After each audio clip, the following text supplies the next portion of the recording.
What is up, guys? Welcome back to Let's Talk MMA. As always, I'm Colby. I'm Brodie. And real quick, we're just going to recap UFC 326, and then we're going to get right into Fight Night Emmett versus Vallejos. So, real quick, let's just go over our cheat sheet here. I'll start. So, Fernandez KO did not happen. I don't think anybody thought that outcome was coming. Vallejos managed to catch his chin in the first round and just knocked him out cold. Tobias did not get the sub. Sumandarji did get the decision. So full violence did not go through. Tuman did not get the KO. Johnson looked horrible. Did not get the KO. Rodriguez Bruno ended by KO. Johnson Dober ended by KO. The main script was going really good up until Charlie O decided to change the plans on that. So those all hit except for the Holloway KO. Lock of the week hit. So I hope you made some money. Don't mind my eyes, by the way. My contacts are just really dry. Yeah, that main event was kind of BS. That was no BMF fight. Yeah, that was unfortunate. Should have known better. Yeah, on my end, we did hit a little bit. Where were they? My underdog lock drew Dober to win in round 2 to start. That paid out. And I did, one of my safeties did also pay out. Which one was it? Robo and Hulk to end by KO. Nope, that wasn't it. Where was it? Right there, the first one. Sue Aguilar ends by decision. Cody Long end by decision. And Kyle RDR end by decision. That ended up paying out. Nice. So some money won. So close on the main card script. Almost got 94-1 on that baby. That should have hit. Always next time. Always next time. No, that should have hit. If it was a real Charles, BMF fight, if it was a real BMF fight, it would have. I had hope in the last 10 seconds. I was like, maybe he does it, but it, wasn't meant to be. So let's go ahead and get right into fights this weekend. Starting off, we got Piera Rodriguez going up against Sam Hughes. Piera Rodriguez 3-2 in her last 5, 11-2 in her professional career. Going up against Sam Hughes is 4-1 in her last 5, and I always seem to bet Sam Hughes wrong. I doubt her. She wins. I go for her, and she gets that 1 out of 5. It's going to be the bulldozer versus the grinder. Pierre Rodriguez loves to push forward with heavy boxing, while Sam Hughes is known for her really good cardio and her ability to kind of drag opponents into the deep waters if they can't keep up with her. Hughes' time at Fortis MMA has really, really improved her fight IQ. And for Rodriguez, I don't know if her takedown defense is going to hold up. And if Hughes is able to survive that first round power and not get caught, which you shouldn't be getting caught at 115 pounds anyways. She tends to take fights over in the second or third round. And with that being said, Hughes does absorb a pretty high number of strikes, but she's never been KO'd in the UFC. So I think Sam Hughes, I was back and forth at first, but I think Sam Hughes is going to be able to grind out a decision. So give me Sam Hughes by decision to start the night off.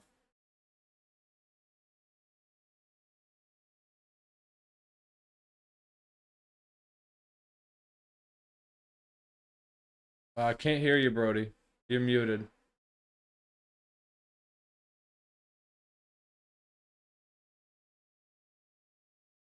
I think you're muted. I can't hear you at least.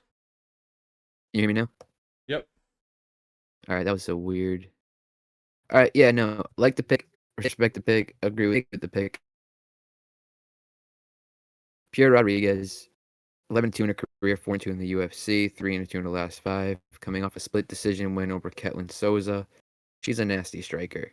She walks forward, lets her hands fly. She has high striking IQ. She puts it all behind each of her punches. She shoots takedowns nonstop. She has a 66% takedown defense, almost 30 takedowns across, but she has piss poor ground control. She cannot keep you down. She takes people down to get back up. As evidence shown in the Ketlin Souza fight, she had 7 takedowns, and Ketlin just kept getting up. But she's big here. She's physically strong. She should win round 1, but she does have cardio problems. Sam Hughes, 11-6 in her career, 6-5 in the UFC, 4-1 rear naked choke win over Sean and Bannon. That Paris card was unbelievable. How every prelim went to a finish. And it all started with Sam Hughes. Let's see if she can do it again. That'd be kind of crazy. But she's a pressure bully fighter. She brings insane pace and cardio, real tough, walks through punches, exploits her opponent's cardio holes. She has great top control, 60% takedown defense. Vegas loves Sam Hughes. She's a fighter. She's there to scrap. She's not going to be shooting for.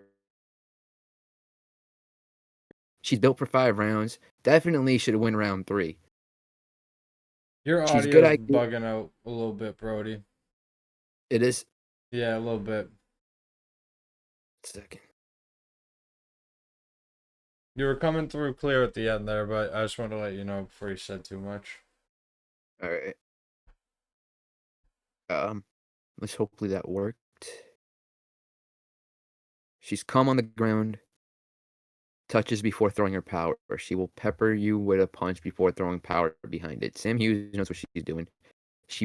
The first fight was close between these two girls. And I think Sam Hughes wins it this time. I think she's gained more experience. She's tougher now. She's stronger. They might be both the same age, but I think Sam Hughes is still improving everything, and kind of Pure Rodriguez has just settled into her game. So give me Sam Hughes. Probably another decision, but this one goes her way. You said probably no decision? Another decision. Oh. Yeah, I'm thinking the same thing. I wouldn't be shocked if she gets a sub, but I'm thinking probably decision. Moving up. We got Elijah Smith going up against you, Su Young. You. Not me? Me? No, You. You. No. No, me? So we got the American prospect in Elijah Smith going up against the Asian MMA standout in you, Su Young. Elijah Smith coming off that highlight reel KO, that big slam.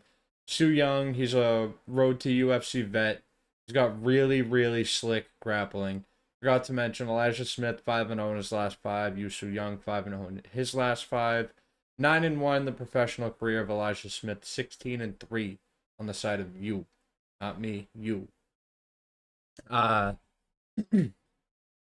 Elijah Smith fights very mature for his age. His father is a former fighter. Oh my god, I'm blanking on his name right now. But it does give him kind of that born into it pedigree. And for you, him, not you, for you, he has a lot of pressure debuting in Vegas versus fighting in Asia. You know, he's not at home anymore. In Vegas, they really want to see the wrestle, or they don't want to see the wrestling, sorry. They want to see striking, and he's more of a grappler.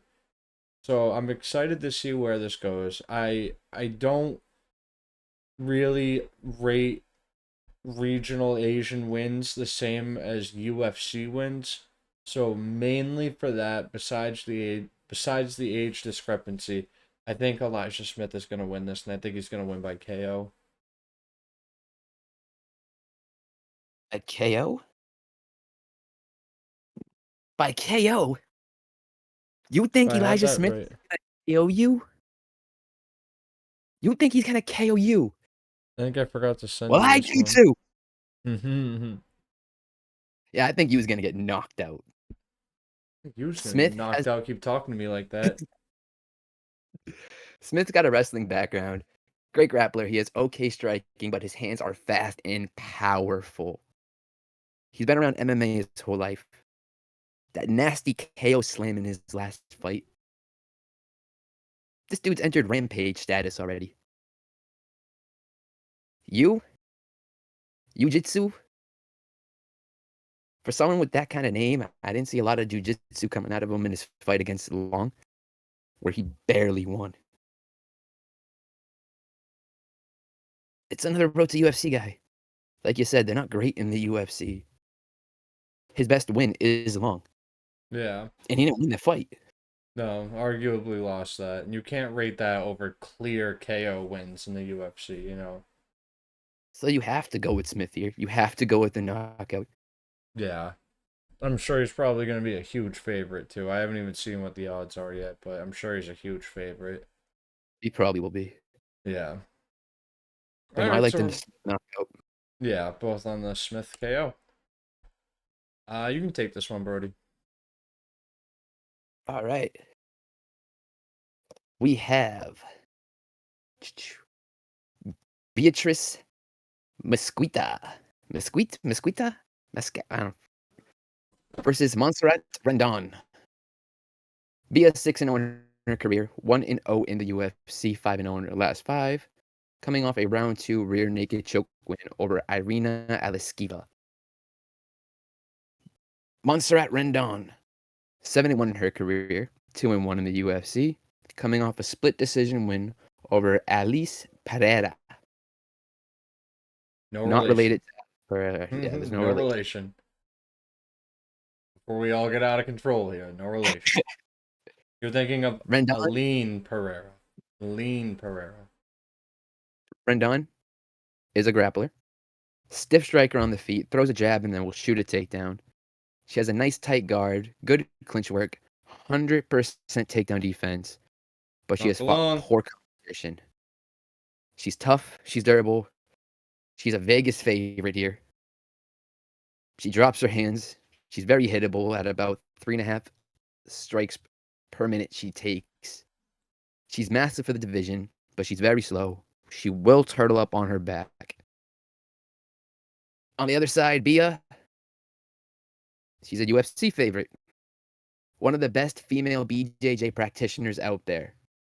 She beat Mackenzie Dern in a BJJ match, but she's only a grappler. She has the death touch in grappling, but she's only a grappler.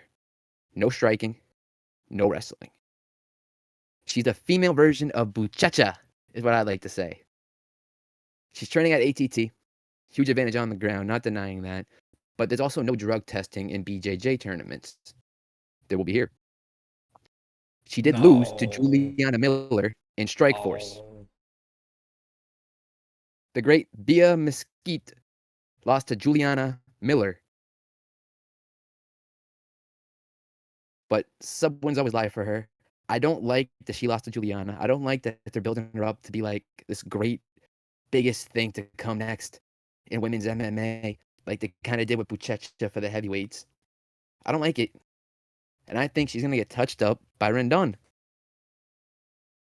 I'm taking Rendon to win by decision.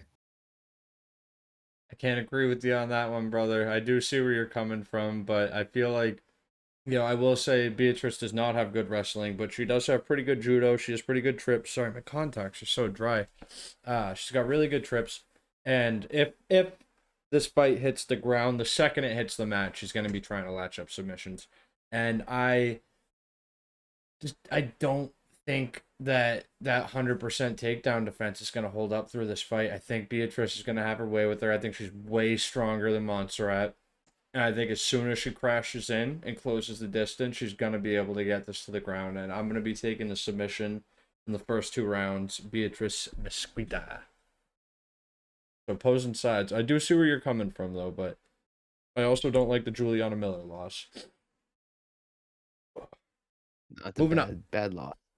We got Luan Lacerda going up against Hector Sosa. Luan Lacerda, 33, 13-3 in his professional career, 3-2 in his last five. Hector Sosa, 30 years old, 14-1 in his professional career, 5-0 in his last five. Hector Sosa brings the Spanish hype train to the apex against the incredibly durable submission specialist Luan Lacerda. Sosa has a very fan-friendly, aggressive kickboxing style, while Lacerda is coming out of Nova Unio. It's Jose Aldo's camp. And he's got a very, very tricky guard. And I don't know if Sosa is going to be a little too hesitant to throw kicks here because he's going to be afraid to get taken down. The grappling difference is night and day between these two. Lacerda has never been submitted in his professional career. I don't necessarily think that's going to be a problem here. I think Sosa's going to be trying to knock him out. And I think he does it. I think he finds the chin. So give me Hector Sosa by KO. I was impressed by him on the Contender Series. I 100% agree with your call here. Hector Sosa, KO. I mean, he's fast, clean, accurate striker. He throws great and hard calf kicks. He knows how to manage range well. He's aggressive, good head movement. Spanish grappling champion, aggressive ground and pounds, always looking for subs, damage focus, brings a crazy pace, and he's more active than Luan Lacerda is. Luan Lacerda got KO'd by Damon Blackshear. Yeah, that's not a good look. It's not. His takedown defense is at 66%, but I mean, he wants you on the ground. That's where he does his best work. He's Exactly. So constantly how looking much for of subs that, on how many of those takedowns are just given, you know? He's exactly. pretty good So from he his just back. he's got good boxing. He's got a good front kick. But this is Luan Lacerda's, I believe, his second fight in 3 years. Yeah, he's That's not been not a very good look active. there. No, he's very, very inactive. His last win was round two armbar over Simon Oliveira. That's who you just bring in to get a win over. Yeah, I like Hector Souza here. Give me the knockout. Yeah, give me the KO, Round baby. one or two. Yeah, I'm thinking early too. It's a jujitsu nerd. Moving up, you can take this one. Moving up, we got Balaji Oki versus Manuel Sosa.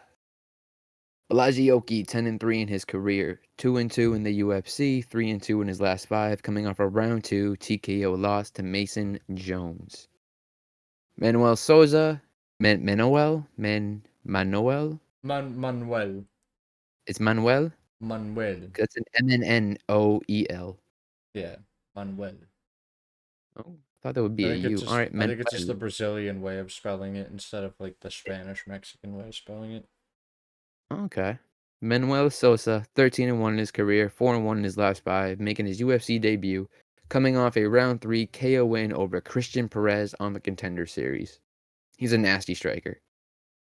Sosa brings a relentless pace, pressure forward, swings hard, big takedowns into ground and pound. He KO'd Rufy pre-UFC. He's got 15-minute cardio. He's aggressive, dangerous. That one loss in his career, it made him a better fighter. He has great highlights, nice footwork, sideways karate style, but he does have issues with wrestling. Balaji Oki, another nasty striker. He's got a great jab, lots of power, added in with some speed, exploding combos, 66% takedown defense with a 60% takedown accuracy. But he does slow down. He's hittable. He's taking 5 shots a minute. He went to a split decision with Timmy Kawamba on short notice. A short notice Timmy Kawamba Oh bueno. went to split decision with Oki.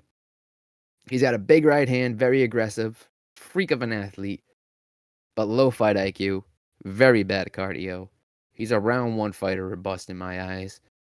And I think if he brings the pace too heavy against Sosa, Sosa's going to bring a heavier pace back his way. It's going to be like a car trying to collide with a train. And I think Sosa's going to knock him out. Yeah, I agree 100%, man. It's speed in Belagioki versus just a brick shithouse in Menel Sosa. He's so strong.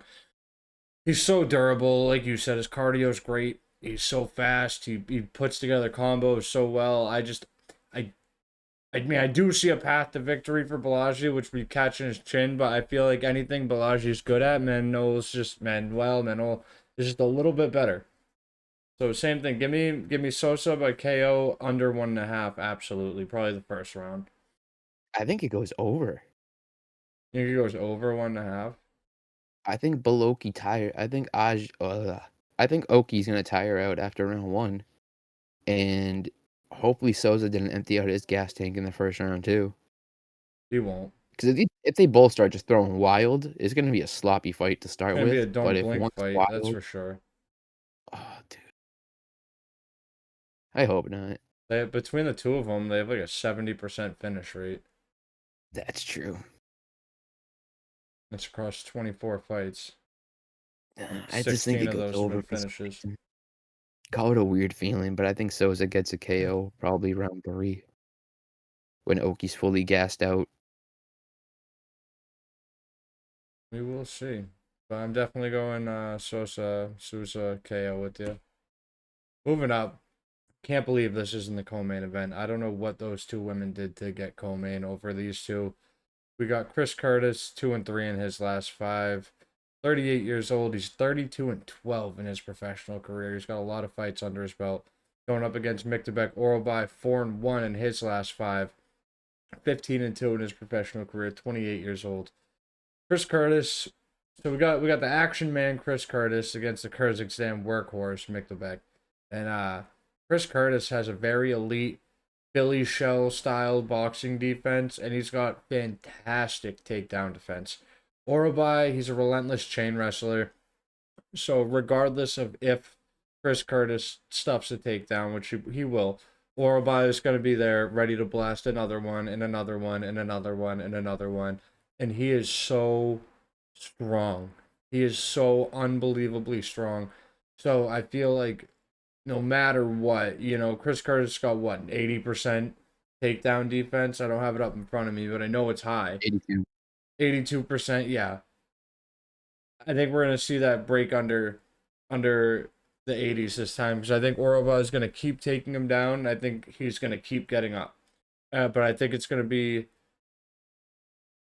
gonna be too much time being burned in between the takedowns and the get ups for Curtis to really be able to get anything going.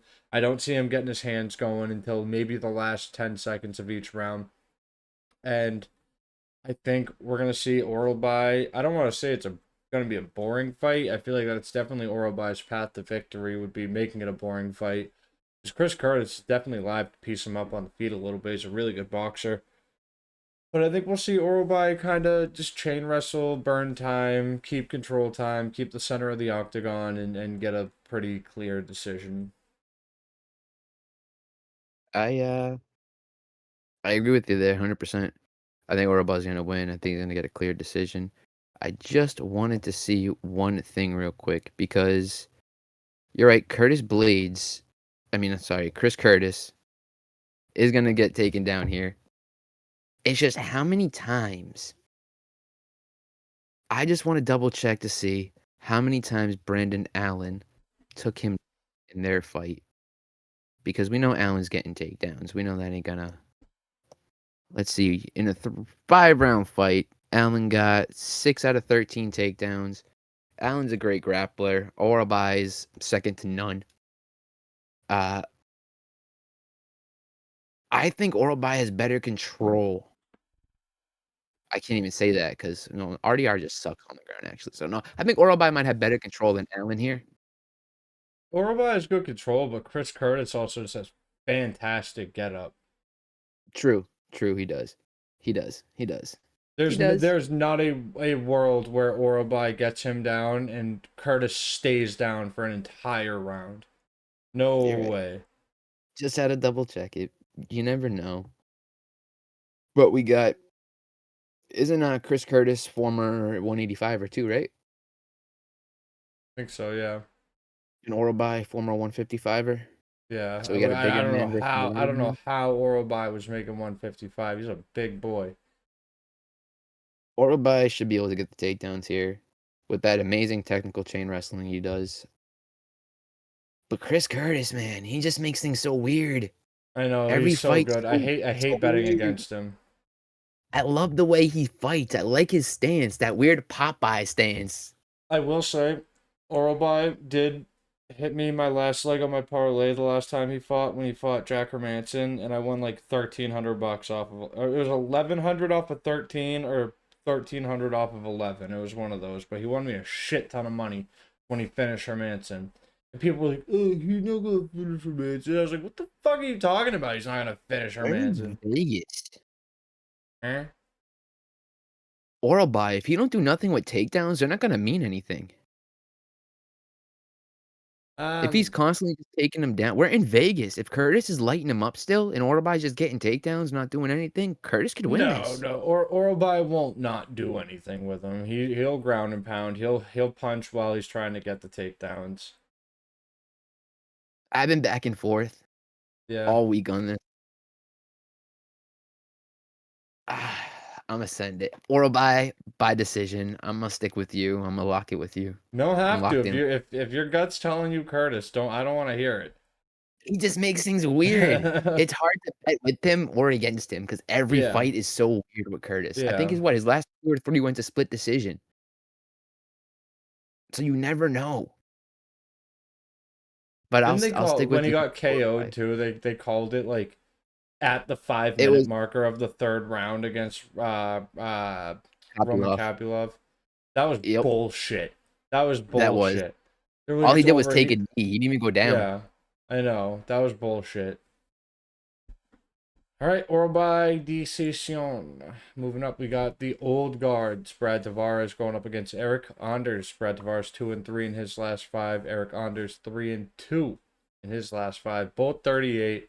Both got a crazy record 21-12, 17-9. Both 6-1. Both got just about the same reach advantage, or the same reach. So Brad Tavares has been in the UFC for well over a decade now, and he relies on two things: stiff jab and low kicks. Eric Anders, he's a former Alabama linebacker, actually. He relies on his explosive left hand and clinch work. So we got to think about how this fight might look slowed down a little bit. You know, they're both 38 years old. It's not two prime warriors going at it. And I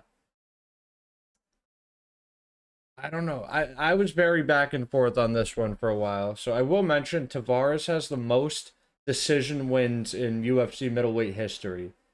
And what do I have written down for this? Let me just make sure. Okay. Yeah, I actually went with a Tavares KO in this fight. Not sure how I'm feeling about that though. They're like the same. I The don't same know. fighter. Yeah, like I don't know. Eric Anders going to be looking to clinch him. Brad Tavares is just going to be looking to beat up his legs the whole fight. So I absolutely could see this going to a decision. I don't know what the hell I was. I'm sticking with it. I don't know why, but I'm sticking with the Brad Tavares KO. I feel like both these dudes are old. They're probably not both going to be able to take a ton of damage. Maybe he gets a TKO from low kicks, honestly, at this point, but I feel like Eric Anders is probably a little too tough for that. I don't really have a ton of notes down for this fight. I feel like I'm kind of babbling here a little bit.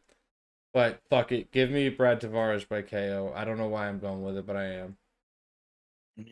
Tavares, good striker. He has fought literally everyone in this division. He's been here so long, like you said.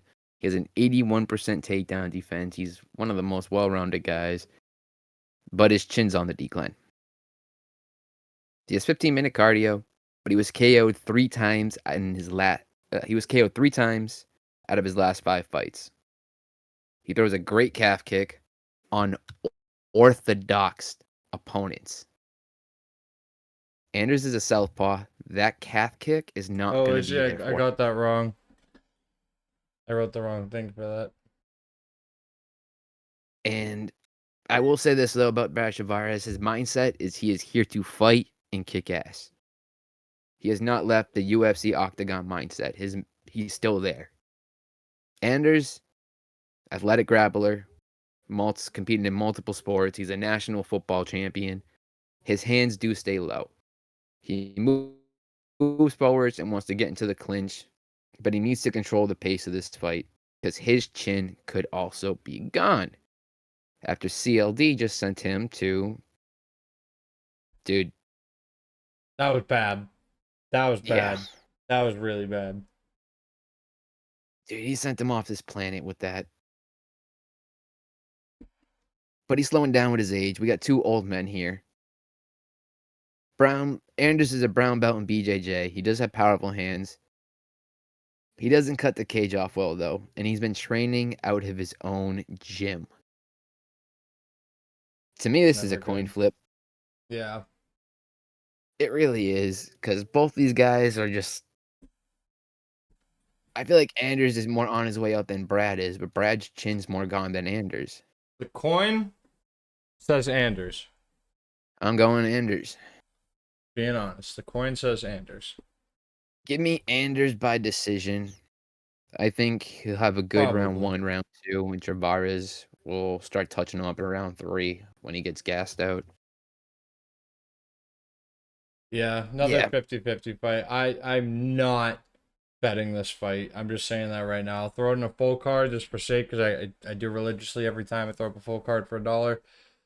But I'm not betting fucking Tavares KO in one slip of this parlay with that. No, hell no, hell no. Don't touch this fight. If you care about the money you make and you work hard for it, don't put it on this fight. there is plenty of other fights on this card that you could put your money on. I would not put it on this one. Put it on the co-main before I put it on this one. Yeah. But if you do want a fight to put money on, we got Charles Johnson versus Bruno Silva. Both of these guys 35 years old. Charles Johnson 18-8 in his professional career. Bruno Silva 15-7-2. Charles Johnson 5'8". Bruno Silva 6'1" for one. Is that right? Did I have that right? No way. I feel like I wrote that wrong. I feel like I forgot to change that. There's no way Bruno Silva's 6'1". Checking right now. There's no way. That's definitely wrong. With a 65-inch reach, yeah, okay. I forgot to change that on accident. Because I think, yeah, it was from the last one. All right, let's see. Bruno Silva. He's He like is 5'4". 5'4", yeah. Bruno Silva 5'4", not 6'1". 5'4", What with a is 66 65-inch inch? reach. Charles Johnson has knocked out some of your favorite fighters, and it tends to be the best thing that ever happens to them. Uh, Johnson's on a run of just really, really fun activity lately. He's taking fights on short notice, out cardioing his opponents on short notice, and Bruno brings that really heavy Brazilian power, wild spinning attacks. Johnson tends What? to start slow. Wait. Sorry. What happened to Bruno Silva? What do you mean? That's not the Bruno Silva. Is that Bruno Silva? The picture? Yeah. Did I get the wrong Bruno Silva? How many Bruno Silvas are in the UFC? Oh, we're God. Oh, what the fuck? Hold on. Sorry.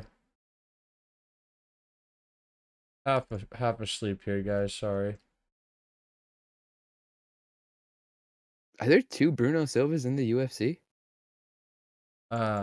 Think so. I swear there's another Bruno Silva at a higher weight class, and that's the one I got a picture of on accident. And here we'll check. I would have never noticed that if I didn't have to go check Bruno's height. I thought that looked weird too. Sorry, I swear I'm not a fucking casual, guys. Just long week. You know what? Fuck it. We're keeping that picture. We're keeping the picture. I don't care. Charles Johnson on a really, really just We're fun not streak on lately. screen. Huh? We're not on screen. Oh man, our whole video's just falling apart now. There we go. Difficulties, Charles guys. Johnson Technical just on a just on a streak of fun lately. Where are my notes at here? Sorry guys. We're rolling with this. So Johnson starts slow. And if he gives away round one, I think he has no problem rallying against somebody like Bruno Silva. I've never been super duper high on Bruno Silva. Johnson's averaging four and a half strikes per minute, and he's able to weaponize that pace through round three, no problem at all. He caught Josh Van in round three. He caught Tatsuro Taira in round three, but I think Taira ended up surviving that, if I'm remembering right. But Charles Johnson definitely has the ability to catch you in the third. And I think he does the same in this fight. I'm going to be taking Charles Johnson by KO. Johnson, busy technical striker, great hand speed, 5 significant strikes per minute, 66% takedown defense, great cardio, KO'd Loner Kavanaugh and Josh Van. But he drops the ball against tough comp. And he's coming back way too soon after his being knocked out by Alex Perez. It was quick. He is good. Johnson's good against poor cardio opponents. On the other side of this, Bruno Silva, well-rounded, heavy hands, Not really technical. He's going to pressure forward. He has okay takedowns. He was possibly juiced up a bit his last fight. He had a bunch of acne all over his back. He was looking beefy too. Yeah, he was. He's KO'd fighters before he probably shouldn't have. He has a karate explosive striking style, crazy power for the weight class, and he can crack hard. He's been training at Fight Ready by himself. There are no more stars at that camp. There's nobody there. It's all focused on Bruno. He throws good combo punches, and they come in bunches. Mixes it up well to the body, throws hard calf kicks, really rips it to the body. He has a great uppercut. I'm going Bruno Silva. By submission. By sub, huh? By sub. I I don't think he's know. taking down Johnson. I mean, who's the best grappler Charles Johnson has fought in this division? Hetero Tyra. And he lost, right? He lost, but he almost fucking took his head clean off his body too. True. If we get another juiced up And Bruno, there's no way Bruno has the survivability that Tetsuo Taira has. Tetsuo's been in some bad spots and survived. 1 second. Taira's been in some really, really bad spots. Nice. What a weird episode this is. It's in really bad spots before. I think Bruno would absolutely fade him. I do agree Charles coming back very soon after that KO. He's coming back so soon. I think Bruno cracks him. Charles goes Because that was down. this year, right? Yeah, no, that was That was like a month ago. Yeah, like I was gonna say, I feel like we just were talking about Charles's skullet. I think that was the 31st. Yeah. Yeah, it wasn't that long ago. It was either the first card. It really wasn't too far off. Charles Johnson, last fight, exact date, January 24th. It was the first Yeah, card. month and a half ago. He's coming back too soon. I don't like that. Bruno can crack hard. You know, last time Charles came back too soon off a loss, he got knocked out again. Yeah. And went on like a 3 or 4 fight losing streak. So that could happen again here. If Bruno comes in roided up again and ends up looking like that guy we have in the picture, Johnson's gonna get that. I think the dude in the picture is like a 185 or 2, which is funny. Yeah, that's my bad. My bad. Dropping the ball today, guys. I'm sorry. Yeah, we'll see how they're looking tomorrow and Friday. I might end up flipping my pick. I might too. It all depends how Bruno looks on that scale for me. Yeah. All right, moving up to the main card. We got Vitor Petrino going up against Steven Asplund. Go ahead and take this one, Brodie. And mention, All right, if you want to mention what you mentioned to me, mention it. But I'm not going to if you don't. we got the big boys here. We got Vitor Petrino, 13-2 in his career, 6-2 in the UFC, 3-2 in his last 5. Coming off a round 3 knockout win in the last 30 seconds over Thomas the Train Peterson. Steven Asplund, 7-1 in his career, 1-0 in the UFC, 4-1 in his last 5, coming off a high-paced round 2 KO win over Sean Sheriff. Can I say 2 things real quick? Go for it. I'm just gonna say one thing. I don't want to be mean. Wasn't Vitor losing that fight until he knocked him out, or am I remembering that wrong? I believe he was. And was that fight? That fight was at light heavyweight, right? Thought it was at heavyweight. Because Peterson is a giant man. Yeah. Okay. That was definitely. So this is Vitor's second fight at heavyweight, then, right? Because he's usually a light heavyweight, if I'm remembering right. He's a Vitor ranked light Petrino. heavyweight. Let's see. Austin Lane's a heavyweight, right? Yeah. Yeah. No. Yeah. No. No. Is he? No. I don't No. know. He's no. Yeah. Okay. Yeah, he is. All right. Yes. So this would be his 3rd fight at heavyweight. He's a ranked light heavyweight, which is crazy. And also, sorry to interrupt. Do you know who he was supposed to be fighting before Asplund stepped in? Petrino? Yeah. Kenyan Mzetsiku. Oh, okay. All right, continue on. Uh, Petrino. He has a possible right hand injury. Possible. It has been taped Possible. up. It has been taped up. It has been bandaged up ever since he knocked out Thomas Peterson. He still hasn't been. He's still competing in grappling matches. He's still competing in BJJ comp, but his hand's always been bandaged up. He's got a nice, powerful left hook. He's a dangerous striker, great grappler. Slows down later the rounds, but still throws heavy. Good takedown defense at 79%. Still gets still gets a bit confused in the cage. Looks to his corner for a lot of help. He's getting better with every fight though, which is rare for someone with no killer instinct, someone with low IQ, someone with someone who should be more technical and faster here, especially in round one. Just probably in round one, he will be faster. After that, he will gas out. Pacino's gas, it's like that. Which is crazy It, looking at these two dudes to think that Vitor is going to be the one to gas out. Which I it, it, 100% agree with. I 100% agree. It's just crazy thinking that looking at them. and that was my next note here. Petrino looks like a champ. He's the person the UFC wants to build up as the heavyweight to be.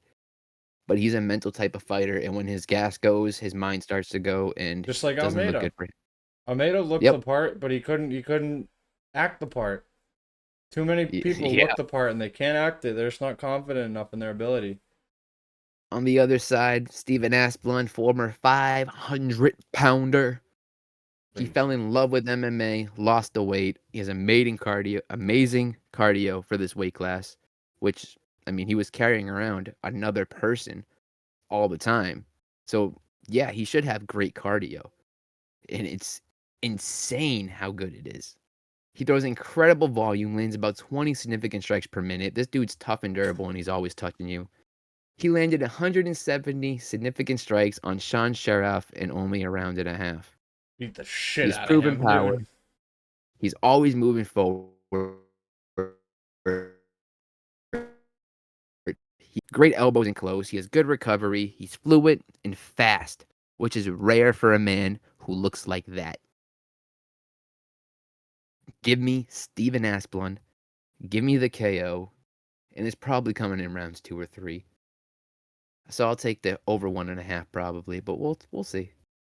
I couldn't have said it better myself, dude. I'm thinking the exact same thing. I think Vitor Petrino is a little bit overrated. I think he's a little uh gun shy.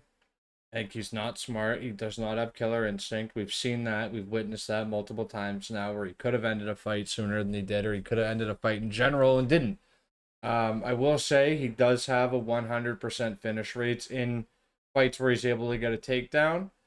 There's 35 plus pound weight difference here. I don't know. We haven't really seen Asplund's takedown defense tested, so I don't know if he's I don't know how it's gonna hold up.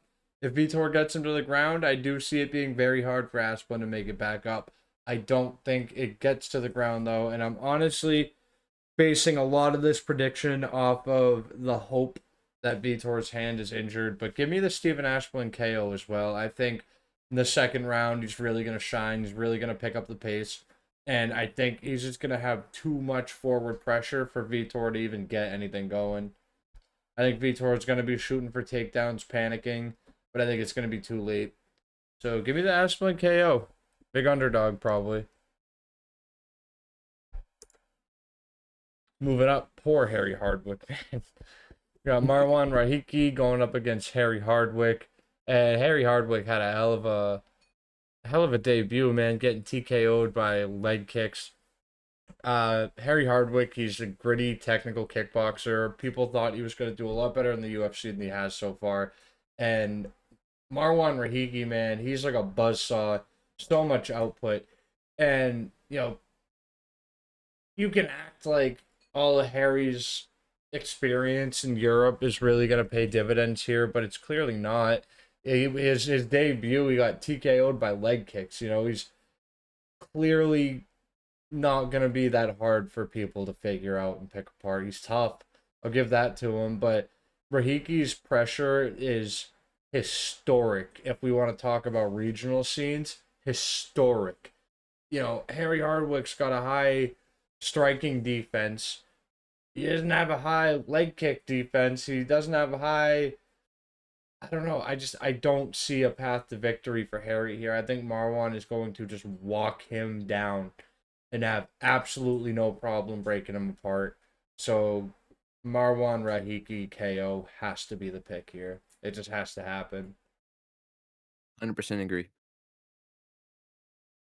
Harry Hardwick, the only man to be wheelchaired out in UFC.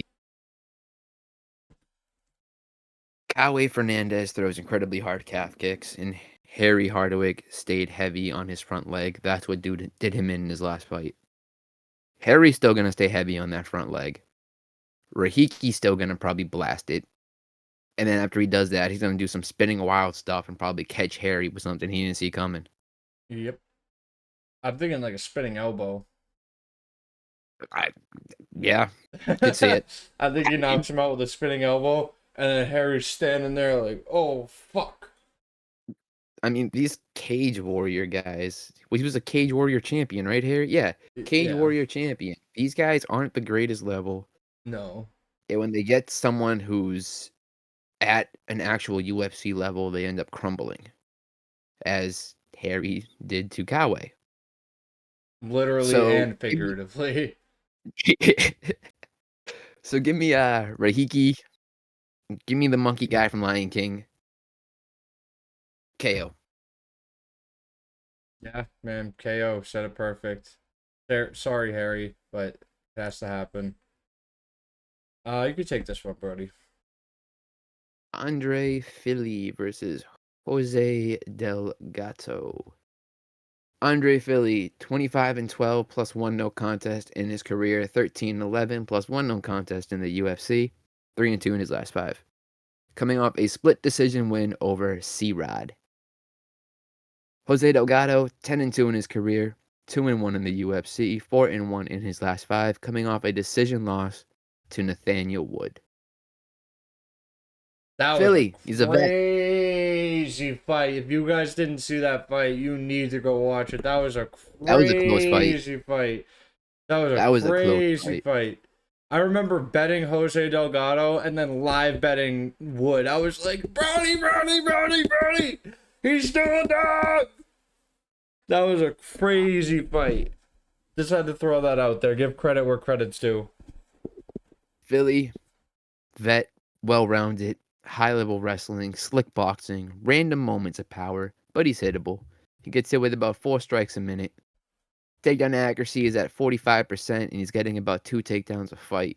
He's alternating wins of losses as of late. In his last 5, they are win-loss, win-loss, win.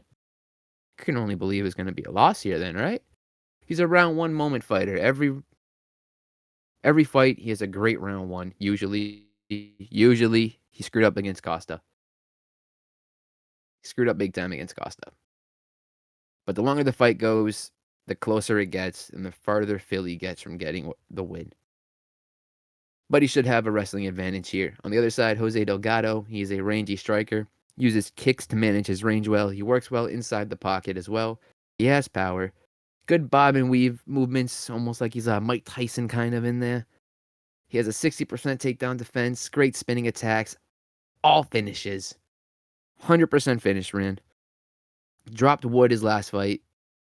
And he probably only lost that fight because of the takedowns. Yeah.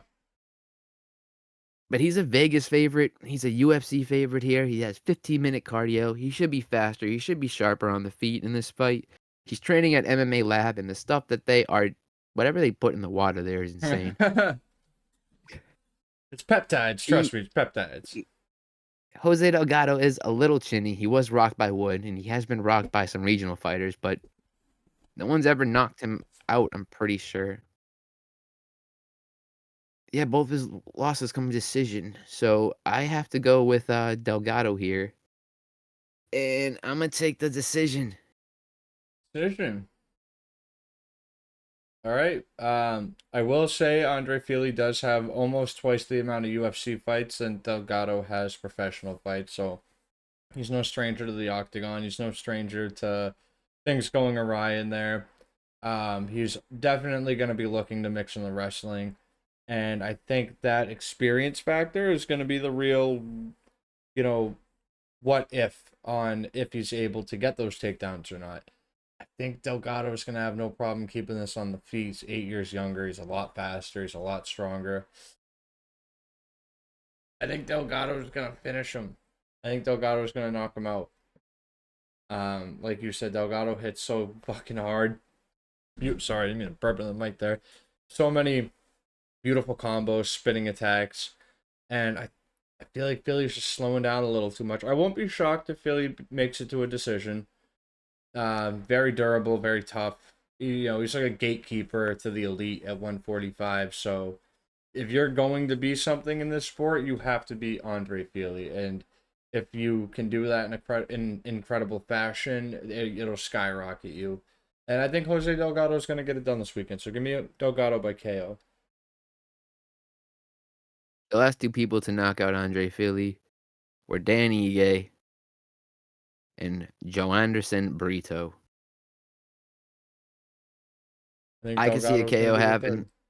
I think Delgado has the power to do it.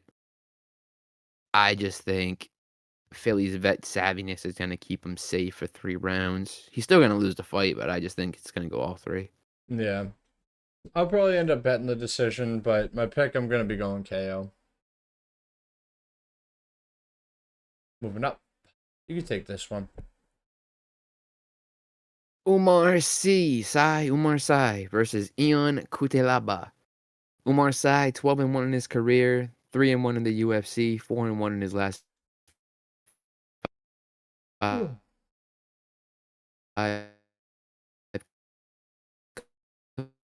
Whoa, losing you there, Brody. Brenson Ribeiro. Ion Cutelaba. What happened? Lost you for a second. You're back. All right. All right. Yeah, Umar Sy coming off a round 1 KO over Brenson Ribeiro. Ion Cutelaba, 19, 11, and 1 in his career, 8, 10, and 1 in the UFC, 3 and 2 in his last 5, coming off a split decision robbery loss to Modestas Bukauskas. Yeah. Ion Cutelaba, grappler with good power, he can do it all. He outstruck Bukauskas and still lost, which is BS. He chases finishes, subs, or KOs. He's killer be kill type of fighter. He has good head movement, plenty of heart, he's proven tough, he can be wild. On his back, he will settle in, he'll look for subs. He has given up chokes to grapplers in the past because he's the mental type of fighter. Once his mind starts to go, he's gone. He don't want to be in there no more. He's becoming more technical as he ages and having less of those wild moments. But at times, he will still square up and just unload like a madman. Umar Sy was fraud checked by Manfield. He has KO power, big slams. He's huge, athletic, a dangerous grappler, 15-minute cardio. Was redeemed in France when he froze up against Metafield the fight before that one. When he wrestles, he makes you carry his weight, but he has holes in his game. He freezes still in front of these big fights. He knew he could take out Ribeiro. He knew that'd be no problem. But when Metafield was across from him, when another man that can match his power was across from him, he didn't know what to do. Ion Cutelaba can match his power. Ion Cutelaba can probably almost match the speed, and he can work his way with his own grappling skills if Umar wants to engage that way. Give me Cutelaba. Give me him to win here. Give me a decision. Yeah. Jan's gonna be trying to take Umar's head off for the first 2 minutes of this fight. He's gonna come out crazy. He's gonna be swinging crazy. 80% of Kudalaba's wins come in the first round, so he's not necessarily round one or bust, but statistically it's round one or he's probably not going to be winning the fight. Umar Sy, he's very methodical, he's very technical. He does tend to freeze up sometimes. He's huge for the weight class, and I wish he realized how big he was in front of some of these people. And like you said, though, you got that Kudalaba chaos kind of coming at you, and you have to survive that for 5 minutes, and you have to let him gas out. Because if he catches you with any of that first round power, he'll have no problem putting outside. I do think Sai is going to be able to survive it, and after the first round, I think Jan's not going to be nearly as dangerous. So I'm thinking Umar side decision. I'm thinking he survives the first round power, gives it back a little bit, and then I don't want to say pitter patters the second and third round, but I think he's going to outstrike Jan in the second and third round. I don't think Jan's really going to be able to mix in the grappling all too well, and I think Umar's going to be able to keep Jan at the end of that really, really long 83-inch jab.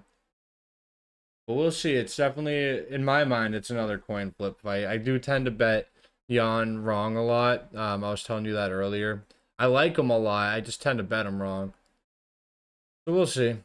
We'll see how this one plays out. But we both think it's going to be going to a decision. Moving up. I don't know how this is the co-main event. Rematch between Amanda. Rematch, right? I think their first fight was canceled, actually. Okay, not a rematch So then. rescheduled. Amanda Lemos, 38 years old, 2-3 in her last five, going up against Jillian Robertson, 4-1 in her last five, 30 years old. Robertson 16-8 in her professional career. Amanda Lemos 15-5 in her professional career. Amanda Lemos drops almost every girl that she hits clean, and Jillian Robertson submits almost every girl that she takes down. So it's a real pure clash of styles in this fight. So I do understand why they made the fight. Don't understand why it's a co-main. I mean, I guess they're probably trying to frame it as like a number one contender eliminator or something. And we'll see though, but that doesn't really matter right now. Robertson holds the record for the most submission finishes in UFC women's history. So if you're on the side of Robertson, you're probably thinking she wins this by submission. In my mind, unless Amanda Lemos has somehow forgotten everything she's learned in the last 25 years and she forgot it in the last two, I think she should have no problem winning this fight, keeping it on the feet, picking apart Jillian Robertson. Again, Jillian Robertson, I like her. I have a hard time betting on her sometimes. I feel like that one is the one I bet on her. I remember losing that, or maybe I just picked the method wrong. I put too much faith in their submission, but she doesn't win me a lot of money. Um, I think Amanda Lemos is gonna be a little quicker, even though she's 8 years older. I think she's gonna hit a lot harder. I don't think Jillian's gonna have any answer to her toe to toe. And I think it's going to be a lot harder for Jillian to get this fight to the ground than she thinks it's going to be. So give me Amanda Lemos by decision.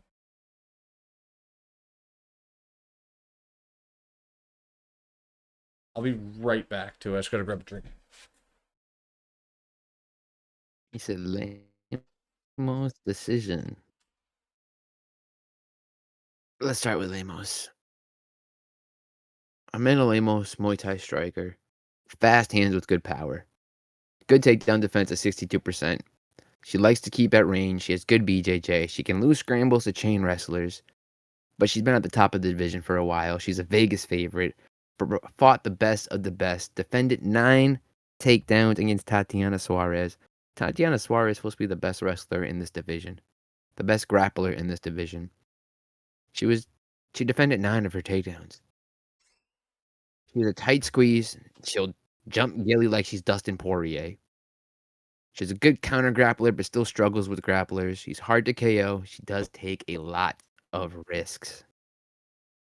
On the other side, we got Jillian Robertson. I'm a Robertson fan. She's a grappler. She lands about 3 takedowns per fight. She has the most sub wins in this weight class. 40% takedown accuracy, which is terrible. That's just terrible. She has a problem with getting people to the ground. But once they're on the ground, she has no problem keeping them there. Constant forward pressure. She is physically strong. She's added more ground and pound to her arsenal as of late. She does not like to be hit. She's a good chain wrestler. Good control on top. Calm on bottom. But there's I said I'm a Jillian fan, guys. I love her. All right, but I've heard two things. I've heard one that all she does is train and smoke weed, which hey, Right but on. rumor has it she's been drinking a lot lately, like a lot. Really? It's the rumor, and as much as I love Jillian, I bet her every time I've had the opportunity, I can't do it here. If she's on the sauce, if she's smoking more than she's training,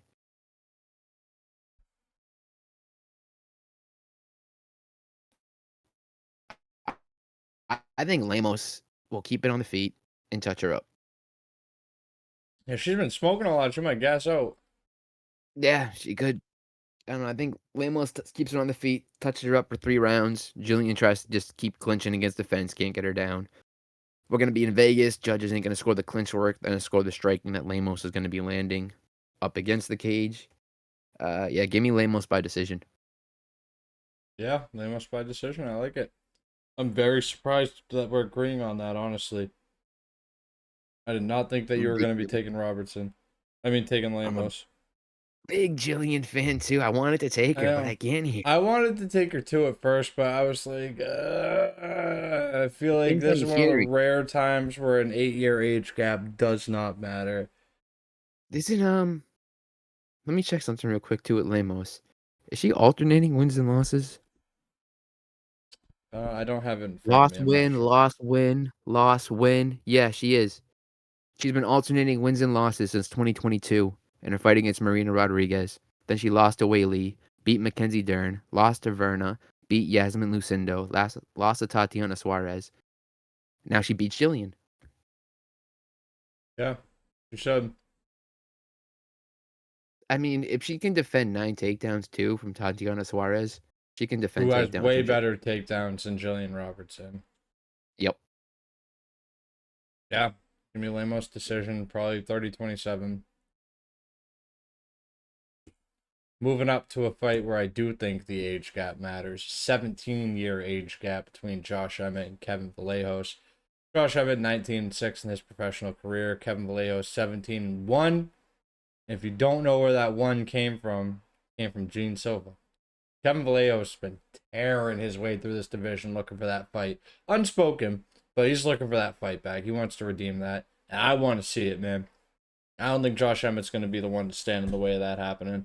Emmett 1-4 in his last five. Vallejos 5-0 in his last five. People talk so highly about that right hand power from Josh Emmett, but you take away that knockout over Bryce Mitchell, and he hasn't KO'd anybody with it since what, 2018, 2019. It's been a long time, brother. It's been a long time before we've seen Josh Emmett really do some damage consistently. Um, and I don't think at 41 years old he's going to be doing that to Kevin Vallejos unless he somehow miraculously catches Kevin. Kevin's too smart. He's too fast. He hits too hard. He's got too much volume. He's an Argentinian prospect. And he's really looking to cement his name in the UFC. And he's going to have no problem getting through a legend like Josh Emmett. You got to put respect on Josh Emmett's name. But 41 years old, man, that's too old to be in this game. And especially, I mean, a 5-round fight, it's always going to favor the younger fighter with better cardio. And I think Emmett's going to need an early knockout here to win, or we're going to see him just get absolutely styled on for the next couple of rounds. That being said, give me Kevin Vallejos KO. Probably, I don't want to say late in the fight, but probably second or third round. I think Emmett is able to survive a little bit. I think Vallejos kind of takes his time in the first, gets his range, sees what Emmett's throwing at him, sees because Emmett's going to be throwing the brunt of it in the first round. He's going to be throwing the hardest shots you can in the first round, trying to get Vallejos out of there early. Don't think it's going to happen though. So give me Kevin Vallejos by KO. Maybe. I like the pick. I think I disagree with the method there. I think this is going all 5 rounds. I mean, Emmett's last 4 recent losses are Lerone Murphy, Ilya Taporia, Yusuf Zalal, and Yair Rodriguez. Yeah, which I I was thinking only about that Ilya fight and how he went to a decision with Ilya. I still think Kevin Vallejos spinning elbows him right in the fucking bald head, cracks it see. open. I think Murphy if Taporia couldn't get you out of there, I don't think Vallejos is gonna. Zalal only did because he took him to the ground. Zalal's like, I'm just gonna sub you. They all Like if might Ilya couldn't weaken take your you out, I'm chin gonna though. sub Eating you. all those shots might weaken your chin. It could, You don't have it to get could, put out for your chin to get cracked. but I think Vallejos is gonna learn the power in round one, and he's gonna respect the power for the rest of the fight. And he'll be on the outside dancing and touching the best he can, like he's Lermont Murphy. This Emmett still got the power. It's still there. It's the last Always thing the to last go. thing to But go. his speed is slow. Vallejo should be like 3 times as fast this fight. He should be more accurate. I don't think Emmett's gonna be whiffing a lot of shots. So I could see Yep. how the KO does come with a clean check. And the whiffing a shot gasses you out way worse than landing. Yeah. And I think he's gonna be throwing at a target that is not there a lot. But I think Emmett's gonna be durable enough. I That's was what I'm very gonna back say. and forth between the KO and the decision, for the record. I was all in on the Vallejos KO over Giga Chikadze. I had a feeling he closed the range and just find the chin of Megamind. And that's what I'm not happened. sure it's gonna be so easy here against another power puncher who wants to enter that pocket and wants to make it just a brawl. I think Vallejos is gonna be more technical, more willing to go 5 rounds to show people that his cardio's fine. Give me Silva, give me a 5 round Silva fight. Uh, yeah, I'm gonna go Vallejos decision. I like it. I respect it. I don't really got a whole lot else to say about it. I like the KO or the decision. I think both are live. Fuck it. Give Yeah, me I think Josh so too. Emmett by sub. Give me Josh Emmett sub. Yeah, we're gonna be waiting until Friday to show the AI picks. We'll tease those when we start talking bets. The AI did pretty good last week, but we'll go over that when we show it on Friday. Anything else you want to add for this one, Brody? I think we're good for this one. It's been a long Yeah, day. I know. Fucking exhausted. If You can see anybody it in else the out match, there had a but long day, like, comment, we're share. always here for you guys. We're always here for you guys. Thank you so If much another for hanging Hulk out. gets knocked out this week, I swear to God, I'll drink a whole bottle of Captain. Who's the other Hulk? Ion Kutelaba. Oh yeah, yeah, yeah, yeah, yeah, yeah. All right, GG's players. Thank you for hanging out. Don't forget to GG. like, share, comment, subscribe. We'll be back Friday. Talk bets, weigh-ins, and more. Don't forget to tell your mom, to tell your mom's friends to subscribe. And we'll see you guys Friday. Thank you so much. Peace.